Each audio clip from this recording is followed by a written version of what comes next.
Why does grief hurt so much?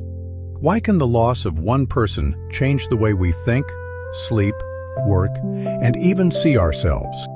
Most of us expect grief to bring sadness.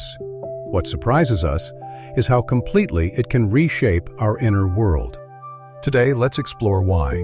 Because when we understand what grief is doing, we often become a little kinder to ourselves and to others who are grieving. I'm a psychiatrist, and over the past 3 decades, I've had the privilege of walking alongside people during some of the most difficult seasons of their lives. One thing I've learned is that grief isn't a problem to solve. It's a deeply human response to love, attachment, and change. Today, I'd like to explore grief through the lens of psychology and neuroscience. Not because science explains everything, but because understanding how our minds respond to loss can make the experience a little less frightening. If you're grieving, I hope this conversation helps you understand that what you're experiencing isn't a sign that something is wrong with you. It's one of the ways our minds adapt when someone or something we deeply value is no longer part of our daily lives. One of the biggest misconceptions about grief is that it's simply sadness. In reality, grief is rarely just one emotion. There may be sadness, anger, fear, guilt, relief, gratitude, confusion, or even moments of unexpected laughter. Many people worry that these changing emotions mean they're grieving incorrectly, but they don't.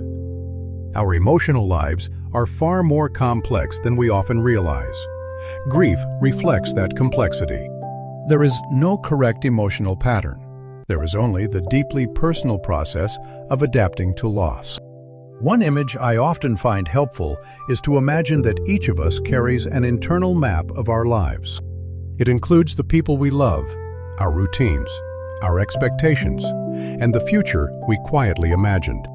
When someone important is gone, that map suddenly becomes inaccurate. The mind doesn't simply erase someone, it has to rebuild an entirely new understanding of life. That takes time.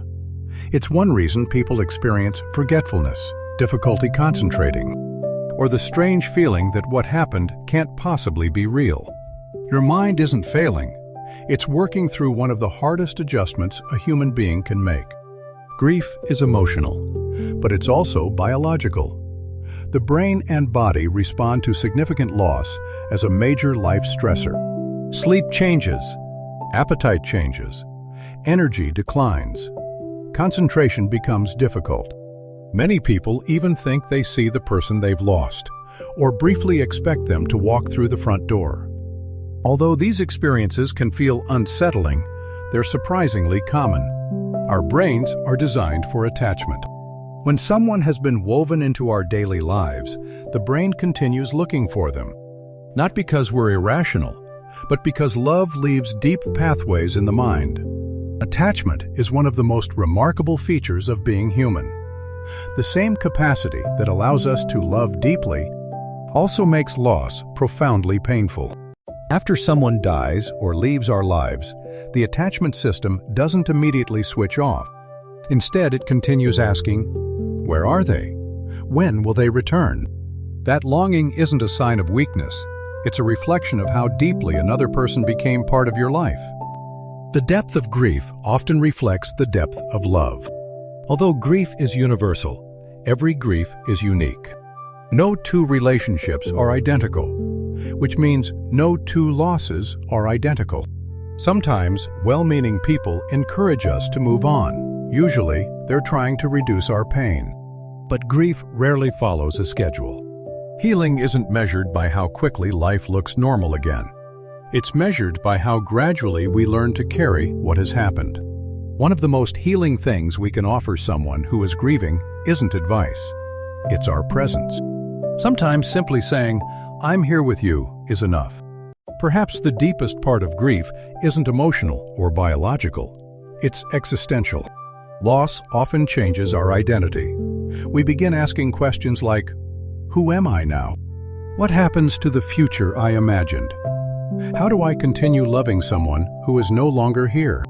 These aren't questions with quick answers. They're questions we slowly live our way through.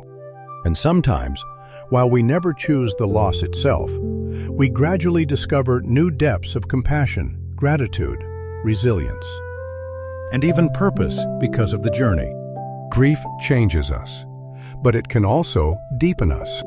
If there's one thing I'd like you to remember, it's this: grief is difficult because love matters.